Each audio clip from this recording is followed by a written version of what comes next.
എൻ്റെ ഒരു day in my life കണ്ടാലോ. സത്യം പറഞ്ഞു കഴിഞ്ഞാൽ ഇന്നിവിടെ സ്ട്രൈക്കാണ്. അപ്പോൾ സ്ട്രൈക്കിൻ്റെ സമയത്ത് നമുക്ക് എല്ലാ ബസ്സും ഇല്ല. ഞാൻ കുറച്ച് ഓടിയില്ലെങ്കിൽ എനിക്ക് ബസ് കിട്ടില്ല എന്നുള്ള കാര്യത്തിൽ എനിക്കൊരു തീരുമാനമായിട്ടുണ്ട്. എനിക്കിന്നെ എന്നെ സ്റ്റെയർ ചെയ്യാൻ ഇഷ്ടമല്ല. എനിക്കെല്ലാവരും അങ്ങനെ നോക്കാം, പക്ഷെ എന്നെ അങ്ങനെ എല്ലാവരും നോക്കുമ്പോൾ എനിക്ക് സങ്കടം വരുന്നു. റേസാ, യു ക്യാൻ ഡു ഇറ്റ്. നീ ഒരു ഭയങ്കര സംഭവമാണ്, നീ ഒരു ഭയങ്കര അടിപൊളി പെണ്ണാണ്, എന്താ പറയുക, ഭയങ്കര ധൈര്യമാണ്, നിനക്ക് നല്ല ബുദ്ധിയുണ്ട്, ഓരോ കാര്യങ്ങൾ നോക്കിയും കണ്ടും ചെയ്യാനായിട്ട് കാര്യപ്രാപ്തിയുണ്ട്. തെരേസ നിന്നെക്കൊണ്ട് പറ്റും.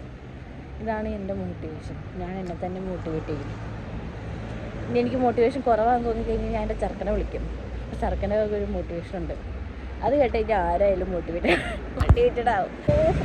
ഇതുപോലൊരു വൃത്തികെട്ട സമയം എനിക്കില്ല. അപ്പോൾ ആ ഒരു ബസ് മിസ്സായി, ആ ടൈമിലുണ്ടായിരുന്ന ബസ് മിസ്സായി. ഇങ്ങനത്തെ ചില സിറ്റുവേഷൻസ് വരുമ്പോൾ വല്ലാണ്ട് അങ്ങ് വിഷമം വരിക. ഒറ്റയ്ക്കാണല്ലോ എന്നൊക്കെ ഓർത്തിട്ട്